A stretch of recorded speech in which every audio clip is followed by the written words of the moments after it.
एक वो भी समय था जब कोरोना वायरस ने दुनिया के बाकी हिस्सों में कोहराम मचाया था और तब भारत दुनिया भर को फार्मास्यूटिकल प्रोडक्ट से लेकर ड्रग्स, मेडिसिन, वैक्सीन वगैरह 24 घंटे नॉन स्टॉप सप्लाई कर रहा था।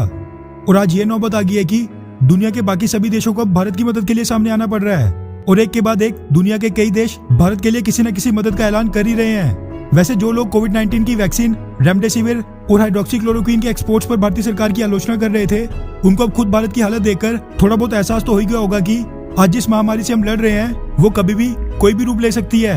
ऐसे में ये समय बस अपना स्वार्थ देखने का नहीं है, बल्कि पूरी दुनिया के साथ एकजुट होकर काम करने का है, क्योंकि कल को कौन से देश को किस देश से क्या जरूरत पड़ जाए ये आज की डेट में कोई कुछ नहीं कह सकता है। बस तभी आज की डेट में दुनिया के कई देश भारत की मदद के लिए लगातार सामने आ रहे हैं, जिनके बारे में हम वन बाय वन बात करेंगे कि उन्होंने भारत के लिए कौन सी मदद का ऐलान किया है। सबसे पहले सिंगापुर की बात करें तो उसने भारत को कुल 4 क्रायोजेनिक ऑक्सीजन टैंक्स दिए हैं, जिनको इंडियन एयरफोर्स ने सिंगापुर से एयरलिफ्ट करके ला भी लिया है।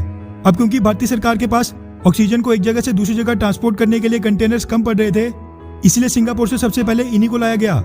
उसके बाद चाइना ने भी भारतीय सरकार को ऑक्सीजन से लेकर कई तरह की मेडिकल इक्विपमेंट्स हर मदद मुहैया करवाने का ऑफर दिया था, मगर भारतीय सरकार ने फिलहाल चाइना से किसी भी प्रकार की मदद लेने पर कोई भी फैसला नहीं लिया है।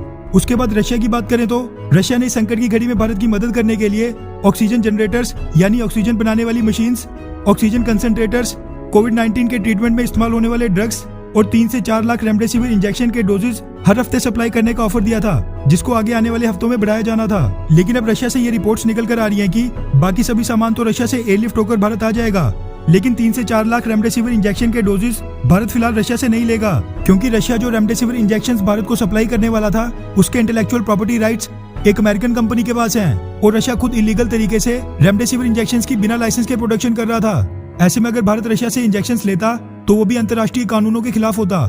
वहीं पाकिस्तान की बात करें तो पाकिस्तान ने भी वेंटिलेटर्स, बाईपीएपी और डिजिटल एक्सरे मशीन्स और पीपीई किट्स भारत को ऑफर किए हैं, लेकिन फिलहाल भारतीय सरकार ने पाकिस्तान से किसी भी तरह की मदद लेने में कोई भी इंटरेस्ट शो नहीं किया है। वहीं जर्मनी की तरफ से ऐलान हुआ है कि जर्मनी भारत को ऑक्सीजन प्रोडक्शन यूनिट्स भेजने की तैयारी कर रहा है, ताकि फिलहाल भारत ऑक्सीजन की कमी को सबसे पहले दूर करे।